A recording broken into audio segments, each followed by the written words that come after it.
بسم اللہ الرحمن الرحیم۔ ناظرین، آج 25 مئی بدھ کا دن، شام کا وقت، سال 2022۔ آپ کا اپنا میزبان جاوید اقبال ایک دفعہ پھر بفضل خدا آپ کی خدمت میں حاضر ہے۔ آپ سب کو السلام علیکم۔ کیسے ہیں آپ سب لوگ؟ ٹھیک ہیں؟ خیریت سے ہیں؟ جی، بغیر کوئی وقت ضائع کیے بڑھتے ہیں آج کی کہانی کی طرف، کیونکہ شام کا وقت ہے۔ شام میں پہلا سیگمنٹ کہانی ہی ہوا کرتا ہے۔ آج کی کہانی کچھ اس طرح سے ہے کہ کہا جاتا ہے کسی بہت بڑے ملک کا بادشاہ ہوا کرتا۔ ملک بڑا امیر کبیر اور بادشاہ بڑا نامور تھا۔ انسان دوست تھا، با اخلاق تھا، مہربان تھا اور دوسروں پر شفقت کا ہاتھ رکھنے والا بادشاہ۔ اس میں لیکن تھا تو بادشاہ ہی نا۔ جو کہا جاتا ہے نا فلانا تو فلاں آدمی تو بادشاہ ہے جی، مطلب ایک سیکنڈ میں، ایک لمحے میں کسی کی زندگی اور موت کا فیصلہ کر دینا، یہ انہی کو ہی روا ہوا کرتا تھا جو ملک کے بادشاہ ہوتے تھے۔ ان کی مرضی کا نام قانون، ان کی مرضی خوشی کا نام، ان کی خواہش کا نام اصول، اور اسی کا نام عدالت ہوا کرتا۔ یہ خاصا ہوا کرتا ہے جہاں جہاں بھی ملوکیت ہے، اب بھی ہے۔ بہت سارے ملکوں میں، دنیا کے کئی ملک ہیں جہاں ملوکیت ہے، بادشاہت ہے، وہاں پہ فیصلے پھر اسی طرح ہی ہوا کرتے ہیں۔ اچھا جی، خیر، ہم نے واپس اپنی کہانی کی طرف آنا ہے، دنیا پہ ڈسکس نہیں کرنا ہے۔ بادشاہ سلامت جو تھے، ان کے ہاں ایک بہت بڑی دعوت کا اہتمام ہوا۔ انہوں نے اپنے تمام رشتہ داروں کو، تمام امراء کو، اب امیر کبیر، سفیر، وزیر لوگوں کو مدعو کیا، دعوت کے لیے بلا بھیجا، اور اس کے لیے دعوت کے لیے کوئی خوشی کا موقع تھا، پتہ نہیں کون سا۔ خوشی کے کسی موقع پر انہوں نے دوسرے ملکوں کے بادشاہوں کو بھی دعوت دے بھیجی کہ آپ کی ہمارے گھر میں ضیافت ہے، آپ کا کھانے کا انتظام ہمارے گھر میں ہے، دعوت دی گئی۔ مطلوبہ دن پر، وقت پر، مقررہ وقت پر سارے لوگ جن جن کو دعوت نامے ملے تھے، ان میں بہت سارے امیر کبیر و سردار اور ملکوں کے بادشاہ ٹائپ لوگ جمع ہو گئے، اور ایک بہت بڑا شاہی دسترخوان بچھا دیا گیا۔ اور اتنا بڑا، کیونکہ زمین پہ بچھایا کرتے تھے، ان کے بادشاہوں کے کھانے کا ایک، جب دعوت ہوا کرتی تھی تو ان کا ایک خاص طریقہ ہوتا تھا کہ یہ زمین پر کوئی بہترین قسم کا کارپٹ بچھا کر اس کے اوپر دسترخوان لگاتے تھے، اور اسی کے اوپر بیٹھ کر دائرے میں یا چکور کی شکل میں بیٹھ کر کھانا کھایا جاتا تھا۔ کھانے کا وقت آ گیا جی، سارے بادشاہ، سارے مہمان جو تھے، شاہی مہمان، بادشاہ کے مہمان، سارے آ کے دسترخوان پر بیٹھ گئے۔ اب شاہی باورچی جو تھا، باورچی ایک خاندانی باورچی تھا، دور دراز سے بڑی مدتوں سے کام کر رہا تھا باورچی، لیکن اس کی خاص بات یہ تھی کہ وہ بادشاہ کا زر خرید تھا۔ بادشاہ نے اسے غلام کے طور پر منڈی سے خریدا ہوا تھا، اس لیے کہ اس کا کھانا، اسے اس کا بنایا ہوا کھانا بہت پسند تھا۔ بادشاہ سلامت کی مرضی کے کھانے بنانا اس کے بائیں ہاتھ کا کام ہوا کرتا تھا۔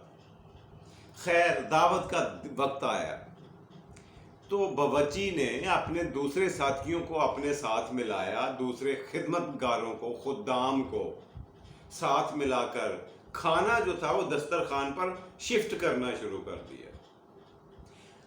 اب ایک پیچھے باورچی خانے میں ایک بہت تھوڑے بڑے سائز کی رکابی تھی جس میں سالن تھا۔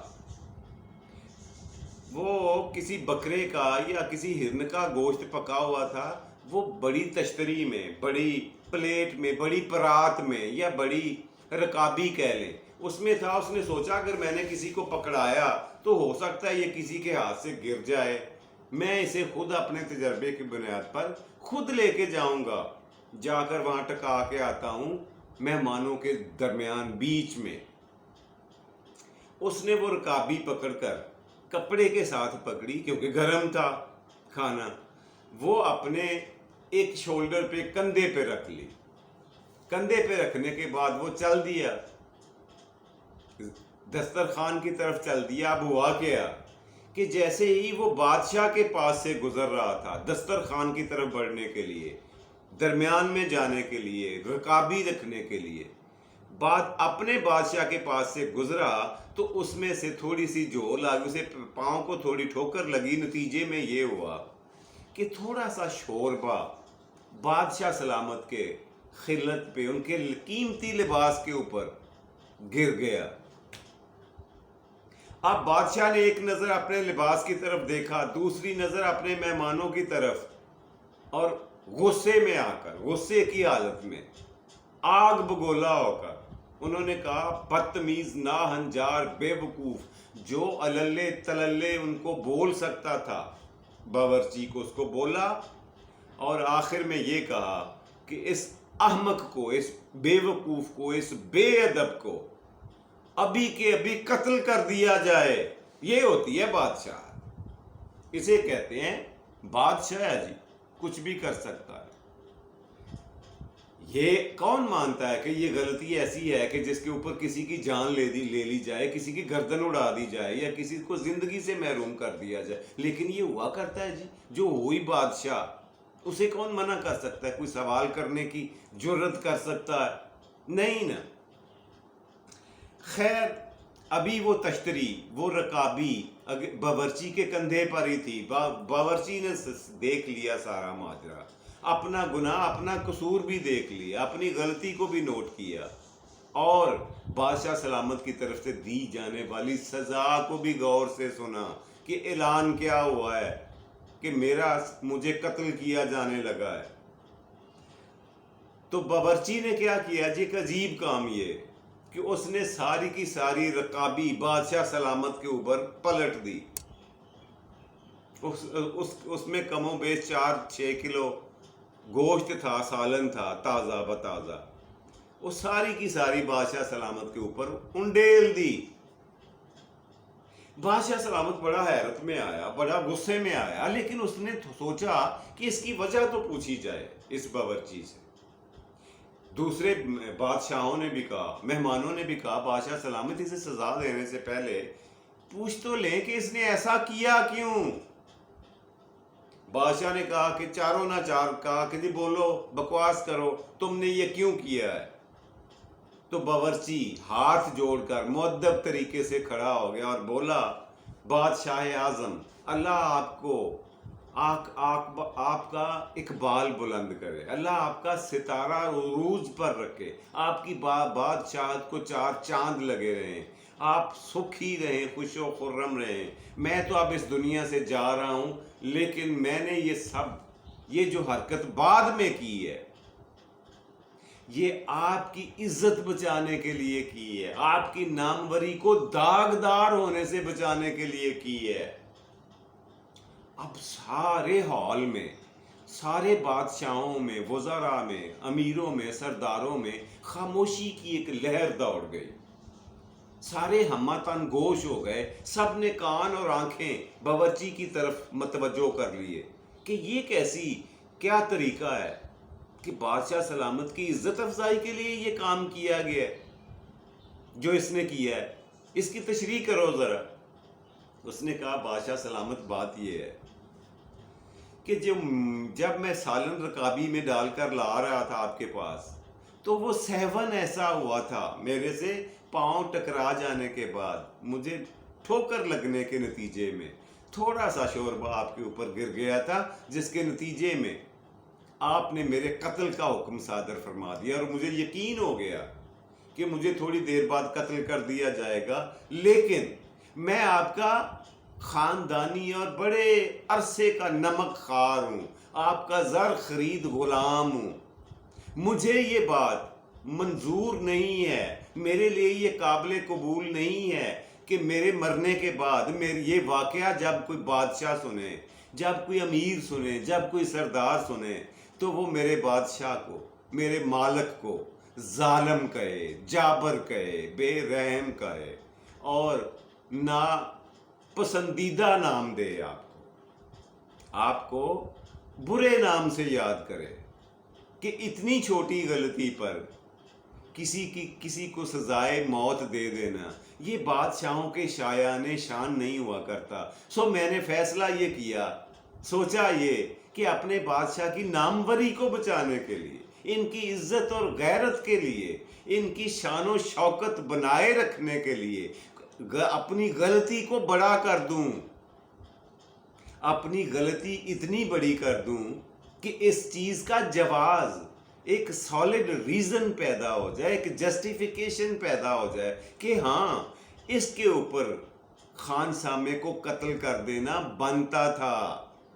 یہ اس لیے کام میں نے جان بوجھ کر کیا ہے کہ آپ کی نیک نامی، آپ کی شان و شوکت، آپ کی عزت و آبرو پہ حرف نہ آئے، آپ کی عزت دنیا میں بنی رہے. سننے والے، دیکھنے والے اور یہاں جو حاضرین ہیں یہ مختلف ملکوں کے بادشاہ ہیں، یہ اپنے ملک میں جا کر، اپنے گھر میں جا کر آپ کے بارے میں غلط الفاظ استعمال نہ کریں، اپنے گھر والوں کو، اپنے ملک والوں کو آپ کے بارے میں غلط کہانیاں نہ سنائیں، غلط بات نہ کریں کہ اتنی معمولی سی بات پر، چھوٹی سی بات پر بادشاہ نے ناانصافی کرتے ہوئے، ظلم کرتے ہوئے باورچی کا سر اڑا دیا تھا.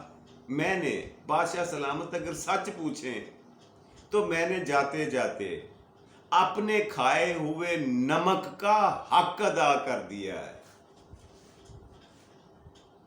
میں نے نمک خاری کا حق ادا کیا ہے، کسی پر احسان نہیں کیا.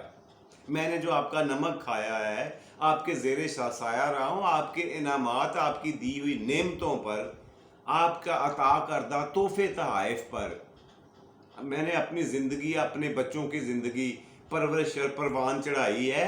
میں نے سوچا کہ ان کا حق ادا کر دوں، بادشاہ سلامت کو ظالم کہلوانے سے بچا لوں. یہ تھا جی جواب. اب پورے حال میں خاموشی کا ایک ہو کا عالم طاری ہو گیا. کسی کے پاس کہنے کے لیے کچھ تھا ہی نہیں.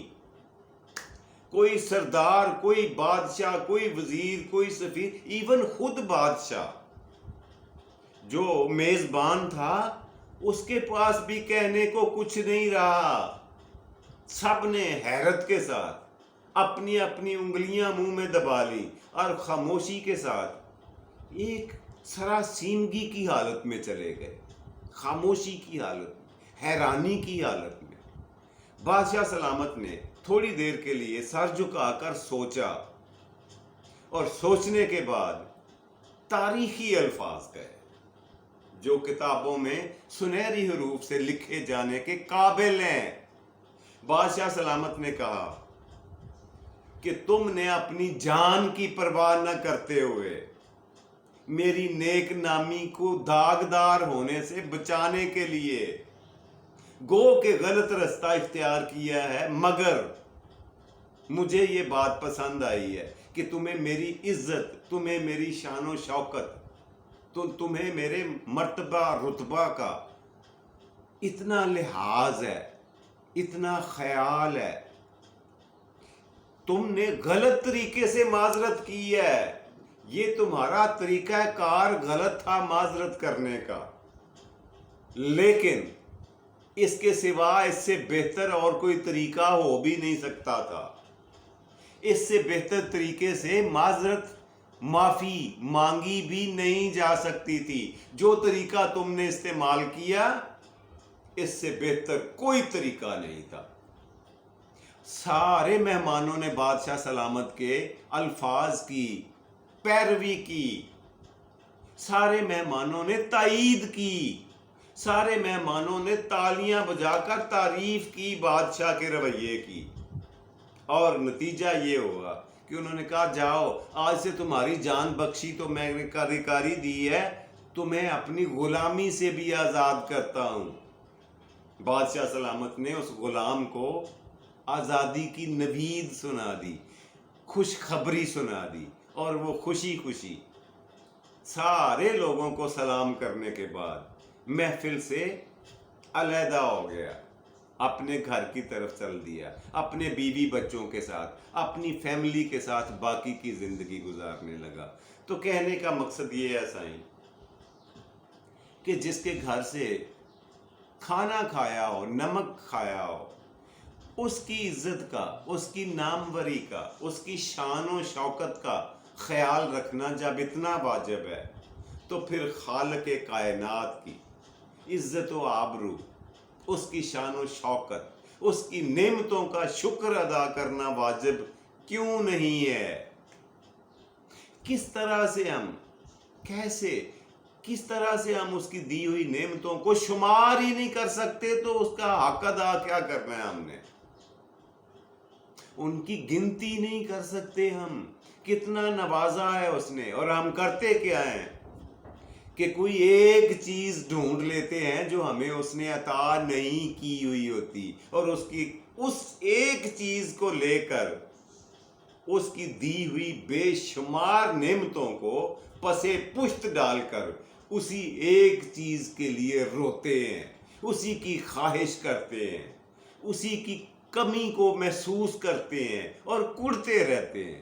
دل اور دماغ میں کہتے یہ رہتے ہیں کہ ہمارے پاس تو کچھ بھی نہیں ہے، حالانکہ اللہ کی دی ہوئی ان بے شمار نعمتوں کو گننا بھی گوارا نہیں کرتے، اتنی زحمت نہیں کرتے کہ جو کچھ اس نے مجھے عطا کیا ہوا ہے ان کی گنتی تو کر لوں، ان کی فہرست بنا لوں، پھر دیکھوں کہ اس ایک نعمت کا وزن زیادہ ہے یا ان بے شمار نعمتوں کا جو اس نے مجھے عطا کی ہیں، پھر فیصلہ کریں کہ اللہ کا شکر ادا کرنا واجب ہے کہ نہیں ہے۔ ہے واجب، اور نعمتوں کا شکر ادا کرنے کا بہترین طریقہ نماز ہے، یہ ہمارے آقا نے فرما دیا، یہ انہوں نے ہمیں بتا دیا کہ اللہ کی نعمتوں کا شکر ادا کرنا واجب ہے، اور شکر ادا کرنے کا بہترین طریقہ نماز ہے۔ یہ تھی جی آج کی کہانی جو میں آپ کی خدمت میں پیش کرنا چاہ رہا تھا، مختصر سی، چھوٹی سی، مگر سبق آموز۔ اگر آپ کو اچھی لگ جائے تو آپ کی مہربانی۔ جی پروگرام کا دوسرے سیگمنٹ کی طرف بڑھتے ہیں، وہ ہوتا ہے آج کا سوال۔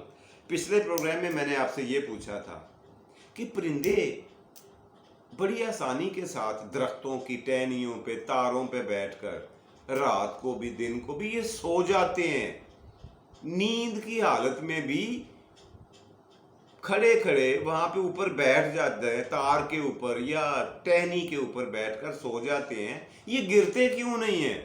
سوال یہ تھا۔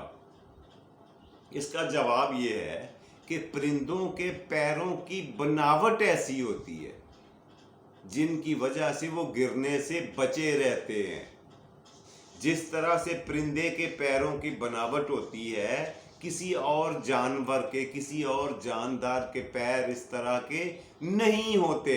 اگر ہوتے تو وہ بھی ٹہنی پر یا تار پر بیٹھ سکتا تھا، سو سکتا تھا۔